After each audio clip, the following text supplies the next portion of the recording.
ඔස්ට්‍රේලියානු රජයේ සහයෝගයෙන් Skills for Inclusive Growth ඉදිරිපත් කිරීමක්. ஒரு சமையல்காரராக உங்கள் அருமையான படைப்புகளால் உங்கள் விருந்தினர்களை நீங்கள் மகிழ்வடையச் செய்யலாம். அவர்கள் தமது வீட்டிற்கு சென்ற பின்னர் தங்கள் குடும்பத்திடமும் நண்பர்களிடமும் நீங்கள் என்ன ஒரு அருமையான சமையல்காரர் என்று சொல்வார். ஆனால் இந்த கதையில் மற்றொரு பகுதி இருப்பதற்கான வாய்ப்புகளும் உள்ளன. உணவு நச்சுத்தன்மையுடன் மக்கள் உணவகங்களை விட்டு வெளியேறிய சம்பவங்களை நீங்கள் கேள்விப்பட்டிருப்பீர்கள். அவர்கள் நோய்வாய்ப்படலாம், மோசமான நிலைக்கு செல்லலாம். இத்தகைய விடயங்கள் உணவகங்களின் நற்பெயரையும் சமையல்காரரின் நன்மதிப்பையும் விரைவாக இழக்கச் செய்துவிடும். எனவே சரியான முறையில் உணவை கையாளுதல் மற்றும் உணவு சேமிப்பு நடைமுறைகளை பற்றி அறிந்து கொள்வது இப்போது ஒரு பயிற்சி சமையல்காரராக இருக்கும் உங்களுக்கு மிக முக்கியமானதாகும். இந்த வீடியோக்களில் உணவை பாதுகாப்பாக கையாளுதல், அவற்றை சேமித்தல் தொடர்பில் சில சிறந்த வழிகளை நாங்கள் உங்களுக்கு காண்பிப்போம்.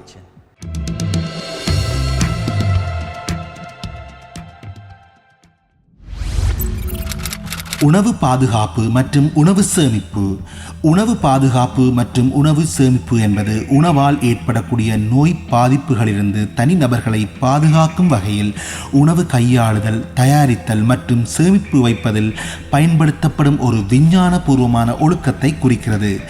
உணவு பாதுகாப்பு மற்றும் சேமிப்பகத்தின் கொள்கையானது உணவு மாசுபடுவதை தடுப்பதும் உணவு நச்சுத்தன்மை அடைவதை தடுப்பதையும் நோக்கமாக கொண்டுள்ளன. தனிப்பட்ட சுகாதாரத்தை அதிக அளவில் பேணுதல், உணவை சரியாக கையாளுதல், உணவை சரியாக சேமித்தல், குளிர்வித்தல் மற்றும் சூடாக்குதல், சரியான சேமிப்பு முகாமைத்துவம், அனைத்து மேற்பரப்புகள், உபகரணங்கள் மற்றும் பாத்திரங்களை முறையாக சுத்தம் செய்தல், சரியான கழிவு முகாமைத்துவம், வினை திறன்மிக்க பூச்சி கட்டுப்பாட்டை செயல்படுத்துதல். தனிப்பட்ட சுகாதாரம். உணவு மாசுபடுவதற்கான அபாயத்தை குறைப்பதற்கு எந்த ஒரு உணவு கையாளுபவருக்கும் நல்ல தனிப்பட்ட சுகாதாரம் அவசியம். தீங்கு விளைவிக்கும் பாக்டீரியாக்கள் பரவாமல் தடுக்க நீங்கள் என்ன செய்ய வேண்டும்? நீங்கள் சுத்தமாக இருக்க வேண்டும். உங்கள் கைகள் சுத்தமாக இருக்க வேண்டும். உங்கள் உடைகள் சுத்தமாக இருக்க வேண்டும். உணவை கையாளும் போது நீங்கள் ஏப்ரன் அணிய வேண்டும். நீங்கள் தலைமுடியை மேற்புறமாக கட்டி இருக்க வேண்டும். எந்த நகைகளையும் அகற்ற வேண்டும். உங்கள் கைகளை சரியாக கழுவ வேண்டும். நீங்கள் உணவை கையாளும் போது கையுறைகளை அணிய வேண்டும். நீங்கள் புகைப்பிடிக்கவோ அல்லது சிகரெட்களை உணவுக்கு அருகில் எங்கும் வைக்கவோ கூடாது. உங்களுக்கு ஏதேனும் காயம் ஏற்பட்டால் உடனடியாக முதலுதவி அளிக்கவும். நீங்கள் நோய்வாய்ப்பட்டிருந்தால் உணவுக்கு அருகில் நிற்கவோ அல்லது வேலை செய்யவோ கூடாது.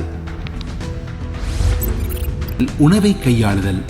உணவால் ஏற்படும் நோய்களை தடுக்க உணவை முறையாகவும் பாதுகாப்பாகவும் கையாள்வது அவசியம். உணவு கையாளும் பகுதி சுத்தமாக இருக்க வேண்டும். பச்சை காய்கறிகள் அல்லது பழங்களை வெட்டுவதற்கும் இறைச்சி அல்லது மீன்களை வெட்டுவதற்கும் வெவ்வேறு வெட்டும் பலகைகள் மற்றும் கத்திகளை பயன்படுத்துங்கள். வெவ்வேறு வெட்டும் உபகரணங்களை தனி இடங்களில் வைக்கவும்.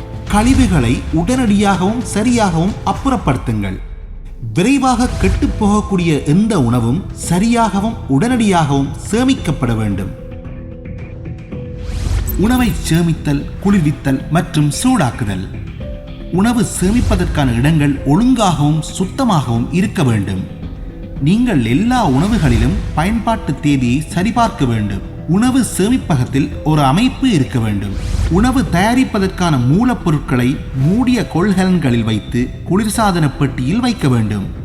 அவற்றை சாப்பிட தயாராக இருக்கும் உணவுப் பொருட்களின் அருகில் வைக்கக்கூடாது. நீங்கள் வாங்கும் பால் பொருட்கள், மீன், கோழி அல்லது இறைச்சி வகைகளை உடனடியாக குளிர்சாதன பெட்டியில் வைக்க வேண்டும். ஃபர்ஸ்ட் இன் ஃபர்ஸ்ட் அவுட் விதிமுறை. பழைய உணவுகளை முன்பகத்தில் வைத்திருக்க வேண்டும். எனவே அது முதலில் பயன்படுத்தப்படுவதால் வீணாவது தவிர்க்கப்படும். இது first in first out rule எனப்படும்.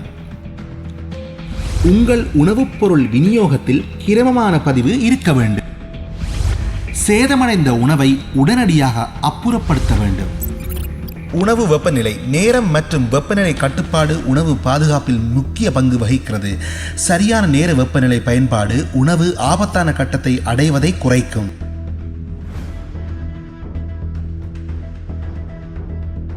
கோல் ஹோல்டிங் மற்றும் ஹாட் ஹோல்டிங் டெம்பரேச்சர்ஸ். உணவு கெட்டுப்போதல், உணவின் சுவை அல்லது சீரான தன்மையில் மாற்றம், உணவு மாசுபடுதல் என்பவற்றை தடுக்க சரியான முறையில் கோல் ஹோல்டிங் மற்றும் ஹாட் ஹோல்டிங் வெப்பநிலைகளை பேணுதல் வேண்டும். கையாளும் முறை: சரியான வெப்பநிலை. ரெஃப்ரிஜரேட்டர் பிளாஸ்ட் சில்லர் 5 பாகை செல்சியஸுக்கு கீழ். ஃப்ரீசர் 0 பாகை செல்சியஸுக்கு கீழ். ஹாட் கபர்ட் 63 பாகை செல்சியஸ் அல்லது அதற்கு மேல். பெயின் மாறி 63 பாகை செல்சியஸ் அல்லது அதற்கு மேல். எவ்வாறு வெப்பநிலையை பேண வேண்டும்?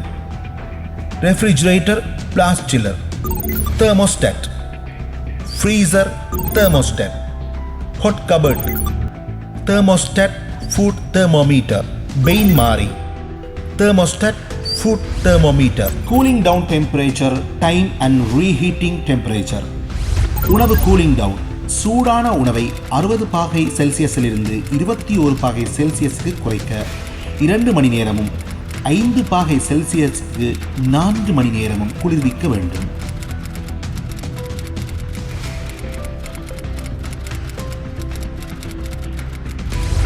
உணவு ரீஹீட்டிங்: உணவை மீள் சூடேற்றும் போது குறைந்தபட்சம் உள்ளக வெப்பநிலை 73 பாகை செல்சியஸுக்கு 15 நிமிடங்கள் சூடுபடுத்த வேண்டும்.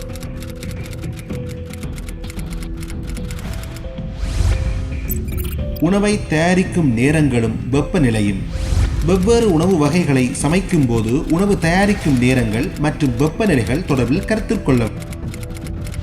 குறைந்தபட்சம் 72 டிகிரி செல்சியஸ் வெப்பநிலையில் 15 நிமிடங்கள் சமைக்க வேண்டிய உணவுகள்: கோழி, வான்கோழி மற்றும் வாத்து. மீட் ஸ்டாக் அல்லது ப்ரோத் போன்ற TCS ஃபுட் பயன்படுத்தி தயாரிக்கப்பட்ட உணவுகள் பதப்படுத்தப்பட்ட உணவுகள். குறைந்தபட்சம் 67 டிகிரி செல்சியஸ் வெப்பநிலையில் 15 நிமிடங்கள் சமைக்க வேண்டிய உணவுகள்: மாட்டிறைச்சி, மீன், பதப்படுத்தப்பட்ட இறைச்சி, இன்ஜெக்ட் செய்யப்பட்ட அல்லது மேரினேட் செய்யப்பட்ட அல்லது டெண்டராய் செய்யப்பட்ட இறைச்சி, சூடாக பரிமாறப்படும் முட்டைகள். குறைந்தபட்சம் 62 டிகிரி செல்சியஸ் வெப்பநிலையில் 15 நிமிடங்கள் சமைக்க வேண்டிய உணவுகள்: கடல் உணவுகள், மாட்டிறைச்சி, பன்றிறைச்சி, ஆட்டிறைச்சி, ஸ்டீக் அல்லது ஸ்டாக்ஸ்.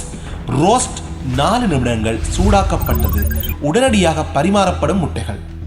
குறைந்தபட்சம் 57 டிகிரி செல்சியஸ் வெப்பநிலையில் 15 நிமிடங்கள் சமைக்க வேண்டிய உணவுகள்: வணிக ரீதியாக தயாரிக்கப்பட்ட சூடான தயார் உணவுகள், சூடாக பரிமாறப்படும் பழங்கள், காய்கறிகள் மற்றும் முழு தானியங்கள் போன்ற உணவுகள். குளிர்சாதன பெட்டியில் உணவு சேமிப்பு: நீங்கள் குளிர்சாதன பெட்டியில் சரியான இடத்தில் சரியான வெப்பநிலையில் உணவை வைத்து சேமிக்க வேண்டும். முட்டை, சீஸ், யோகர்ட் மற்றும் எஞ்சிய உணவு. தற்போது சமைத்த உணவுகள் மற்றும் சமைக்காத இறைச்சி மற்றும் மீன், மரக்கறி, பழவகை, தண்ணீர், குளிர்பானம், வைன், இனிப்பு வகை. சரியான சுத்தப்படுத்தல் நடைமுறைகள்: நல்ல உணவு பாதுகாப்பு தரத்தை பராமரிக்க சரியான துப்புரவு நடைமுறை மற்றும் கழிவு மேலாண்மை மிகவும் முக்கியமானது. உணவு மாசுபடுவதை தவிர்க்க அனைத்து மேற்பரப்புகள், உபகரணங்கள் மற்றும் பாத்திரங்களை முறையாக சுத்தம் செய்வது முக்கியம்.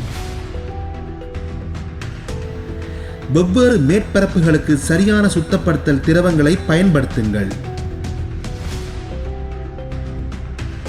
சுத்தப்படுத்தல் திரவங்களை உணவுக்கு அருகில் வைக்காமல் இருப்பதை எப்போதும் உறுதிப்படுத்திக் கொள்ளுங்கள். சில சுத்தப்படுத்தல் ரசாயனங்கள் எளிதில் தீப்பற்றக்கூடியது, அரிக்கும் அல்லது விஷத்தன்மை உடையவை. லேபிள்களை படியுங்கள், உற்பத்தியாளர்களின் அறிவுறுத்தல்களை படியுங்கள். இவை உங்களை பாதுகாப்பாக வைத்திருக்கும் மற்றும் சிறந்த முடிவுகளை தரும். ரசாயனங்களை ஒன்றுடன் ஒன்று கலக்காதீர்கள். இது நச்சு வாயுக்களை உருவாக்கி ஆபத்தை அல்லது மரணத்தை ஏற்படுத்தக்கூடும். உங்கள் ஹோட்டல் அல்லது சமையலறையில் ஸ்ப்ரே பாட்டில்களா அல்லது ஸ்குவீஸ் பாட்டில்களா பயன்படுத்தப்படுகிறது என்பதை கண்டறியவும். துப்புரவு பொருட்கள் வைக்கப்படும் அலமாரியை பாருங்கள்.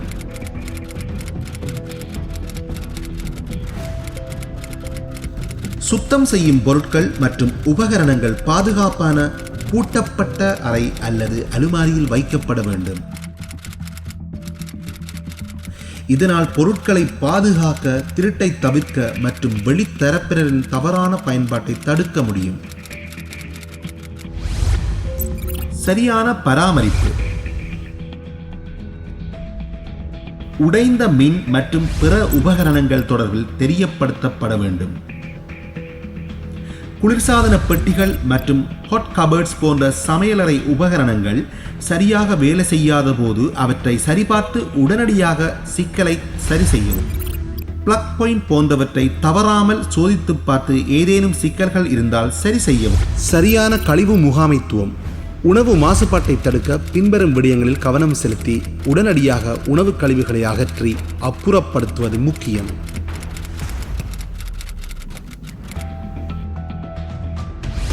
ஈக்கள், எலிகள் மற்றும் கொறித்துண்ணிகள் போன்ற பூச்சிகளை தடுக்க சமையலை மேற்பரப்புகளை கழிவுகள் இன்றி சுத்தமாக வைத்திருக்க. சமையலறை மேற்பரப்புகளை விஷக்கிருமிகள் பரவாத வகையில் சுத்தமாக வைத்திருக்க வேண்டும்.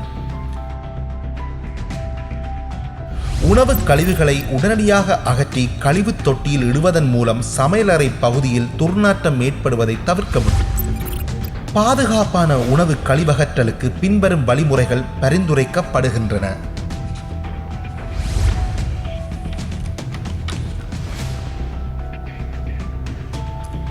ஏப்ரன் மற்றும் ரப்பர் கையுறைகளை அணியுங்கள். உணவு கழிவுகள் மற்றும் பிளாஸ்டிக், காகிதம், கண்ணாடி, லோகங்கள் போன்ற உணவு அல்லாத கழிவுகளை தனித்தனியாக பிளாஸ்டிக் கொள்கலங்களில் சேகரிக்கவும். கழிவுகளை கழிவு பகுதிக்கு மாற்றி உரியபடி கழிவு தொட்டிகளில் அப்புறப்படுத்துங்கள்.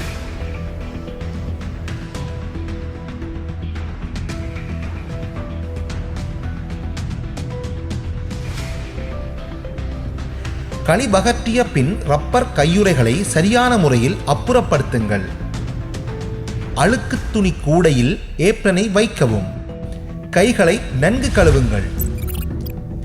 வினைத்திறன் மிக்க பூச்சி கட்டுப்பாடு. கொசுக்கள் மற்றும் பிற பூச்சிகள் உள்ளே வராமல் தடுக்க ஜன்னல்களை சுற்றி வலையை பொருத்துங்கள்.